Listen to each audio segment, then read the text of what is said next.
Hi friends, मेरे YouTube channel dream success point में आप लोगों का स्वागत है।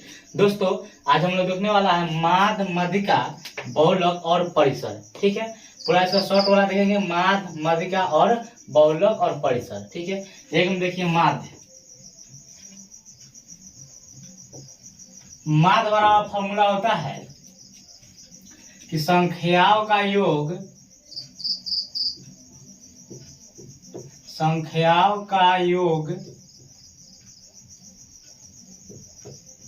बटा कुल संख्या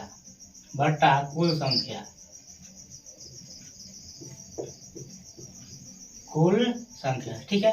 जैसा कि यहाँ पे आकार दिया रहेगा 2, 4, 6, 8, 10। ठीक है, इसको बोलेगा माध्य निकालने के लिए, तो हम लोग कैसे करेंगे कि संख्याओं का योग बटा कुल संख्या, सारा संख्या के जोड़ना है और बटा में कुल संख्या करना है। देखिए, सारा संख्या का जोड़िए, 2 + 4 + 6 + 8 + 10 और बटा में कुल संख्या गिनिए, 1, 2, 3, 4, 5, तो बटा 5 कीजिए। ठीक है, देखिए जोड़िए, 4 × 2 = 6, 6 = 12 और 12 × 8 = 20 और 20 × 10 = 30 और 30 यहाँ पे 30 लिखिए, 30 और बटा में 5, इसको काट दीजिए, 5 × 6 = 30। आपका आंसर आ गया 6। ठीक है, आई होप कि आपका माध्य समझ में आया होगा। ठीक है, इसी प्रकार और क्वेश्चन हम बना सकते हैं। कथी करना है कि संख्याओं का योग बटा कुल संख्या। अगर कोई आंकड़ा दिया होगा तो सारा आंकड़ा का पहले जोड़ के और गिन के बटा लिखेंगे। जैसे 2 + 4 + 6 + 8 + 10 किए हैं, 1, 2, 3, 4, 5 बटा 5 किए, सबके जोड़ के यहाँ पे लिख दिए, बटा 5 आकार दिए। ठीक है, माध्य यहाँ पर बन गया। ठीक है, अब देखते हैं माध्यिका।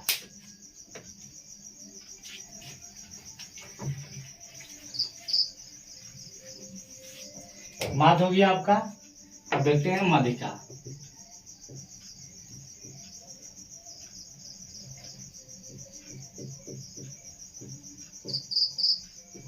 माध्यिका, ठीक है, माध्यिका में दो कंडीशन होता है।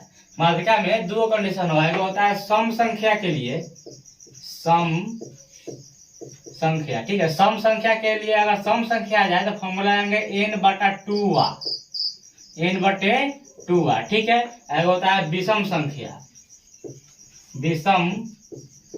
अगर विषम संख्या आ जाएगा फॉर्मूला आएंगे n + 1/2a। ठीक है, अब देखिए यहाँ पे आंकड़ा दिया होगा 2, 4, 6, 8, 10 फिर 2 है। ठीक है, यह आंकड़ा दिया होगा तो सबसे पहले आंकड़ा में ध्यान देंगे कि आंकड़ा हमारा सजा हुआ है या नहीं सजा हुआ है, या तो अवरोही क्रम या अवरोही क्रम में, या नीचे से ऊपर, ऊपर से नीचे हम पहले सजा लेंगे। देखिए पे आंकड़ा पर सजा हुआ है नहीं, इसको पहले सजाएंगे। पहले रहता है 2, फिर देखिए यहाँ पे 2 है, उसके बाद 4, 6, 8, 10। ठीक है, इसको हम सजा लिए अवरोही क्रम में। उसके बाद इसको गिनेंगे, गिनने पर देखिए कौन संख्या रहा है, 1, 2, 3, 4, 5, 6 आ रहा है। 6 होता है सम संख्या, तो सम संख्या के लिए फॉर्मूला लगाएंगे n/2, तो n/2। ठीक है, n का मान गिनने पे कितना आया है तो 6, तो लिखेंगे 6/2, काटेंगे 3 दूनी 6, कितना आ गया आपका 3। अब यह 3 के लेके जाएंगे आंकड़ा पर और गिनेंगे कि 3 कहाँ पे जा रहा है, 1, 2, 3, यानी कि आपका माध्यिका हो गया 4। ठीक है, माध्यिका कितना हो गया 4। अगर यहाँ पे मान लीजिए कि विषम संख्या आता तो ये वाला फॉर्मूला लगाते, विषम संख्या आता था ये वाला फॉर्मूला लगाते, अर्थात फिर आंकड़ा में जाते और गिनते। ठीक है, आई होप कि आपका माध्यिका भी समझ में आ गया होगा। देखते हैं बहुलक।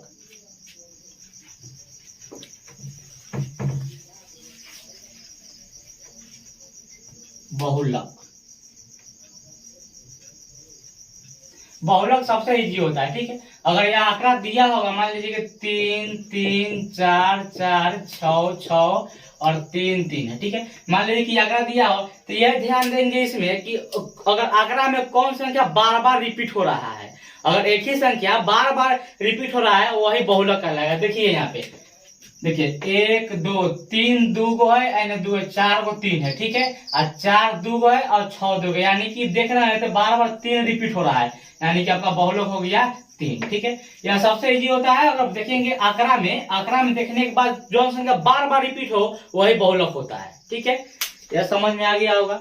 अब देखते हैं परिसर। यह सब ऑब्जेक्टिव के लिए मोस्ट इंपोर्टेंट होता है क्वेश्चन। देखते हैं परिसर।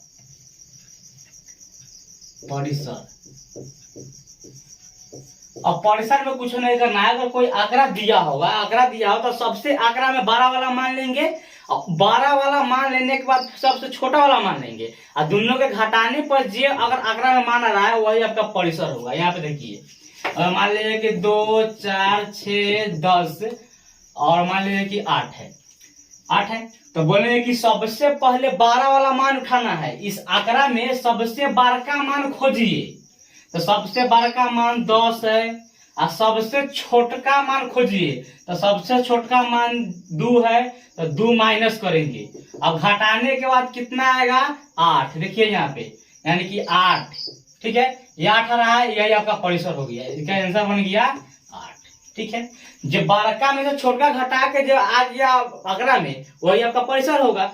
आई होप कि आपका माध्यिका और माध्य और माध्यिका और बहुलक परिसर आपका अच्छा समझ में आया होगा। यह एग्जाम के दृष्टि से काफी इंपोर्टेंट है। ठीक है, परिसर समझ में आ गया कि सबसे बड़का में से सबसे छोटका घटाएंगे और वह आंकड़ा मिलेगा जाएंगे और वह मिलेगा, वही आपका हो गया परिसर। ठीक है, एक और देखते हैं फिर से इसको। देखिए, अगर माध्य पूछे आप कोई आंकड़ा दिया होगा, तो माध्य जो आंकड़ा दिया होगा वो आंकड़ा के पहले सबके जोड़ के आप बाटा करेंगे। ठीक है, आंकड़ा जितना दिया होगा वो सबके जोड़ के आप बाटा करेंगे, सबके ऐड करने के बाद बाटा से काट देंगे, वो आपका माध्य निकल जाएगा। अब माध्यिका का कंडीशन होता है 2 केस में होता है। अगर कोई आंकड़ा दिया होगा तो सबसे पहले ध्यान देंगे कि हमारा आंकड़ा सजा है या नहीं सजा है। सबसे पहले उसको सजाएंगे, आपका अवरोही या अवरोही कोई भी क्रम में सजा सकते हैं, नीचे से ऊपर या ऊपर से नीचे। सजाने के बाद हम अंक गिनेंगे, 1, 2, 3 ऐसे गिनेंगे कि कहां तक ले जा रहा है। अगर सम संख्या आ रहा है, माध्यिका निकालने के लिए अगर गिनने के बाद हमको आंकड़ा सम संख्या आ रहा है तो हम फॉर्मूला लगाते हैं n/2 वाला फॉर्मूला। अगर गिनने के बाद अगर हम विषम संख्या रहा है तो n+1/2 वाला फॉर्मूला लगाएंगे। इस पे n जहाँ पे नेचुरल मतलब कुछ संख्या होगा उसे ऐड करके काटेंगे, जाकर लेके जाएंगे उस पे, हम देखेंगे कि क्या कौन वाला हमारा पड़ रहा है, वह माध्यिका होता है। अब बहुलक कंडीशन है कि अगर कोई आंकड़ा दिया होगा, उस आंकड़ा में संख्या एगो संख्या बार बार रिपीट हो। बार बार रिपीट करने का मतलब कि वो आंकड़ा में हमारा देखने से खाली वही संख्या नजर पड़ रहा है। ठीक है, वही आपका बहुलक होता है। अब परिसर के बाद होता है कि कोई आंकड़ा में सबसे बड़ा मान उठाएंगे और 12 में से सबसे छोटका घटा देंगे, और जो आएगा आंसर वही आपका आंसर होगा परिसर। ठीक है, यह चारों जो देख रहे हैं एग्जाम की दृष्टि से काफी हेल्पफुल होता है। ठीक है, कम से कम से 3 या 4 अंक के बोर्ड एग्जाम में पूछ लिया जाता है। ठीक है, आई होप कि आपका ये वीडियो अच्छा समझ में आया होगा। तब तक मिलते हैं नेक्स्ट वीडियो के साथ, तब तक के लिए जय हिंद।